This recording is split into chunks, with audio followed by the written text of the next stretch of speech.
ஆண்டவராகிய இயேசு கிறிஸ்துவின் இனிய நாமத்தில் உங்கள் யாருக்கும் அன்பின் வாழ்த்துக்கள். ஜெப எழுப்புதல் அக்னி ஊழியத்தின் மூலமாக உங்களை சந்திப்பதில் மிகுந்த மகிழ்ச்சி அடைகிறேன்.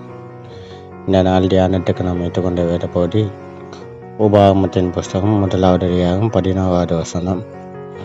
நீங்கள் இப்பொழுது இருக்கிறதை பார்க்கலாம் 1000 மடங்கு அதிகமாகும்படி உங்கள் பிதாக்களின் தேவனாகிய கர்த்தர் உங்களுக்கு சொல்லபடியே உங்களை ஆஸ்வதிப்பாராக.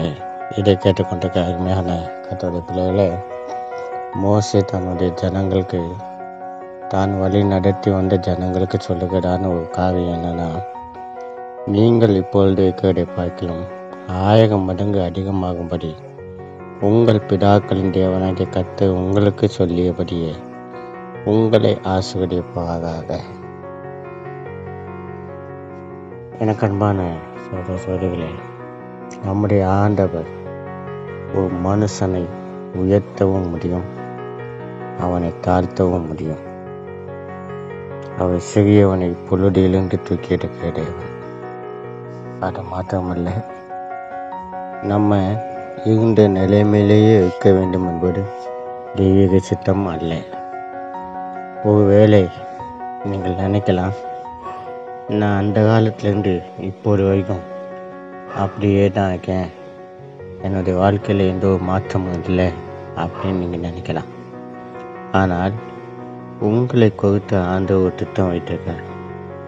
அந்த திட்டம் நிறைவேறும், நிச்சயமாக நிறைவேறும். ஆபிரகாமை ஆண்டவர் நான் உன்னை ஆசீர்வதிக்கவே ஆசீர்வதிப்பேன் என்று சொன்னார். 25 ஆண்டுகளுக்கு பின்பு ஆபிரகாமுக்கு ஆண்டவர் ஒரு குமாரனை கொடுத்தார். இதை கேட்டுக்கொண்டிருக்க அருமையான கர்த்தருடைய பிள்ளைகளே, ஒன்றுமில்லாத இந்த ஆபிரகாமுடைய வாழ்க்கையில ஒரு சந்ததியே உருவாகும்படி தேவனாகிய கர்த்தர் கிருபை செய்தார். ஆதியாகமத்தின் புஸ்தகத்தில் நான் பார்க்குறோம், நான் உன்னை பேர் சொல்லி அழைத்தக்கு, நான் உன்னை ஆஸ்வதிக்கவே ஆஸ்வதித்து பிறகவே பண்ணுவேன் என்று சொன்ன சமயத்தில் ஆபிரகாமுக்கு ஈசாக்கு இல்லை, குழந்தை இல்லை.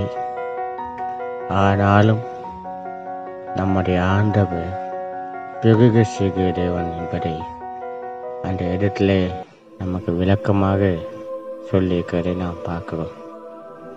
இதை கேட்டுக்கொண்டிருக்க அருமையான கர்த்தருடைய பிள்ளைகளே, உங்களுடைய வாழ்க்கையில் ஒரு பெருக்கம் உண்டு, ஒரு ஆசீர்வாதம் உங்களுக்கு உண்டு. நீங்கள் இப்போது இருக்க இந்த நிலைமையிலே இப்படியே இருப்போம் என்று நீங்கள் நினைக்க வேண்டாம். உங்கள் தேவனாய் கர்த்தர் உங்கள் நிச்சயமாய் ஆஸ்வதிப்பார். ஜெபிப்போம்.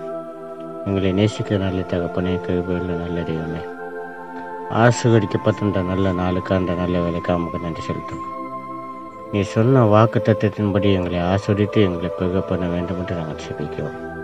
இந்த நாளில் தங்களுடைய பிறந்த நாள், திருமண நாள் அனுசரிக்க பிள்ளைகளுக்காக ஜெபிக்கும். இந்த புதிய ஆண்டு முடி பிள்ளைகளுக்கு ஆஸ்வதமாய்ப்பதாக இயேசுவின் நாமத்தில் ஜெபிக்கும் எங்கள் நல்ல பிதாவே, ஆமென்.